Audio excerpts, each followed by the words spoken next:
Evening Troopers. I'm fat. But somebody's got to be, because Boogie's lost loads of weight, Tech Review USA's lost loads of weight.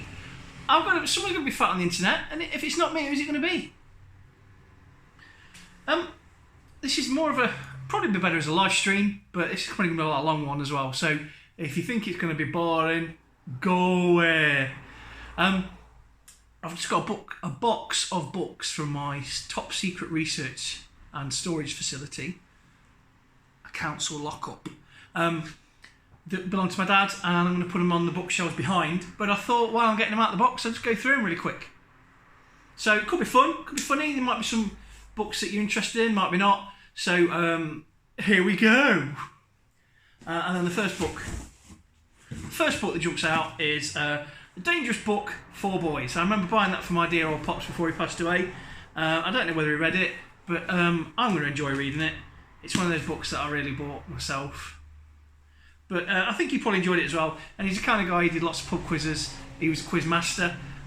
So he probably got some questions out of that. So first book, Dangerous Book for Boys. The next book, well, there's a whole series. So I'll grab these together. And there's loads of them. These are the E.E. Doc Smith's Lensman series. This is some proper kind of 50s soap space opera, ultimo hardcore sci-fi. I've never got into them. There's that one, and there's that one, which is somewhere in the middle of it. Troplanetary, which is another one. Masters of the Vortex, which sounds like a really good 80s rock band. We are Masters of the Vortex! We are wearing our skin-tight jeans and our silver shadows. Ja. 80s rock bands are Dutch. I'm Lars Ulrich, I'm the drummer in the world's greatest rock band, Metallica. Second stage Lensman. Yeah, I don't mean anything to me either. And Grey Lensman.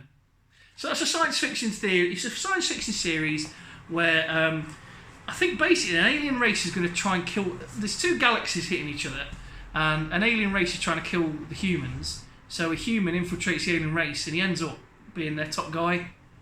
I think that's the gist of it. And then they've all got these kind of, they're called lenses, and there's like mental battles, and it's high adventure in the style of L. Ron Hubbard, who I actually quite like. I'm no Scientologist, but I like L. Ron Hubbard's fiction work. So that's them. Okay. Next book. There's going to be a lot of Terry Pratchett's in this. Hardback Terry Pratchett book for this one. Snuff. I know I've read it. I can't remember anything that happens in Snuff at all. It's a Sam Vimes book. That's all I remember. It's been a long while since I've read a lot of these Terry Pratchett books. The next one to jump out is another Terry Pratchett, but I think most of these now are Terry Pratchett books. Making Money. I don't know. I've not even read this. It is, however, I believe this has been turned into a Sky series. This is the Ankh-Morpork printing press. At some point, I think my wife's going to come home. So any minute the door's going to open, someone's going to offer me Findus crispy pancakes. Y'all want some Findus crispy pancakes? She's not bumming, but yeah. So yeah, that could be. I'll read that because I've read a lot of Terry Pratchett for a while. I believe Sky have made Making Money into a series, so I might drop on that one. Some photo albums, you don't look at them because they're boring. And then the rest are pure just Terry Pratchett books. I Shall Wear Midnight. Is that the one? Could be the one where Granny Weatherwax dies. Spoiler alert. Yeah. Not read that one. He bought that fairly recently after I'd not lived with him anymore. So, well, I've not lived with him for a long while, but he bought that while, you know what I mean. Unseen Academicals, another Terry Pratchett Discworld book. Not read that one either because that's more of a recent one. The very first, is this the first one? No, I think this is the second one. This is The Light Fantastic, which I believe is the second Pratchett book. It is. So this is the second Discworld book. It's Mort. I've got Mort on the wall. Mort, which is the fourth one. That's when they get really good. and then until about Carpe Jugular, things like that, Fifth Element, and then after that I think it's sort of going down in a bit. However, the second one, it's not brilliant, it's not his best work, but it's good. And then we've got a couple more. Hogfather,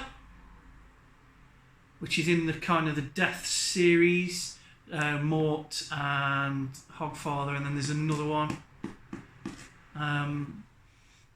Susan takes over, the Tooth Fairy one.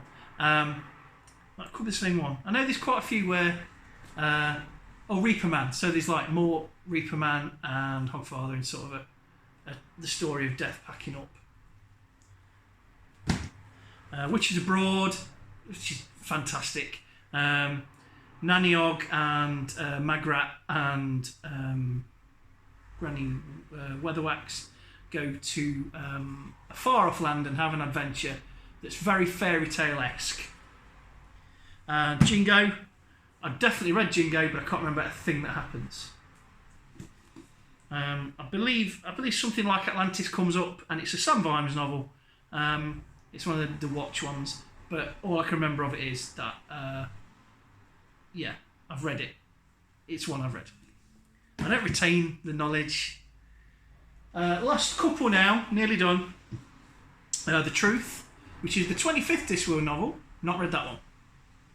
No, I've not read that one. Weird Sisters, which is quite an early one.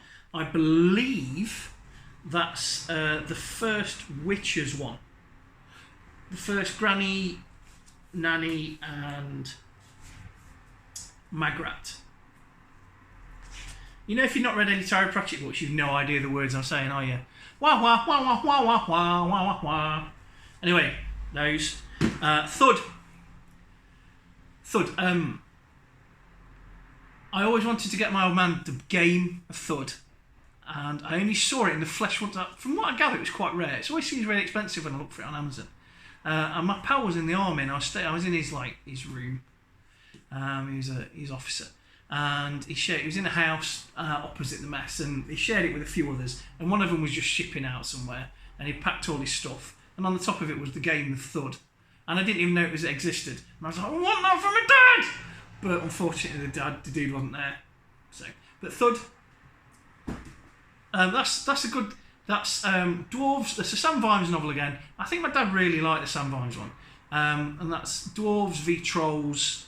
And they're always talking about this big battle that they had where they ambushed each other. Croom Valley, I think. And Thud is the game. It's like Discworld chess, but it's Trolls versus Dwarves. And then the very last one is Masquerade. I thought I'd lost Masquerade. Wow, I really thought I'd lost Masquerade. Anyway, so Masquerade, which is sort of Phantom of the Opera. Terry Pratchett riffing on Phantom of the Opera. So that's cool. That's the box of books I got from my lock-up, my top secret storage facility, Unit 3 Marshall Way. And that's it really. I just want to talk you through them. I'm a big fan of Terry Pratchett books. The very first Terry Pratchett book I bought was Mort, which was also the first one I read. I got it from the school library. And I remember my teacher, I got Mort from the school library, and my teacher says, "Oh, you don't want to read that rubbish." Because I think it was not highly... Terry Pratchett wasn't a respected author until he really got quite deep into his career. And I think he was always dismissed as a bit of a silly writer. And the first couple are, actually. The Light Fantastic and The Colour of Magic. They're very different to the later books. They're not as... They got more sophisticated. But I do... growing up, I was all over the Terry Pratchett books. And with good reason. Because when you... As you... A young man reading things like that, they're funny. But they're funny that's like, you know, that kind of, I think you'll find that's funny. So you sort of feel quite clever reading it. And I think that's why a lot of like geeky guys like it, and girls. And I really know that Terry Pratchett has a huge female fan base of geeky girls, and that's cool. But I do think there's something in his humour that's very male. And I think the girls that get it are able to think outside their box culturally, because I think this inherently male humour and geeky male humour in Terry Pratchett's books. But I think it's amazing, and I think he probably did as well, that everyone reads them.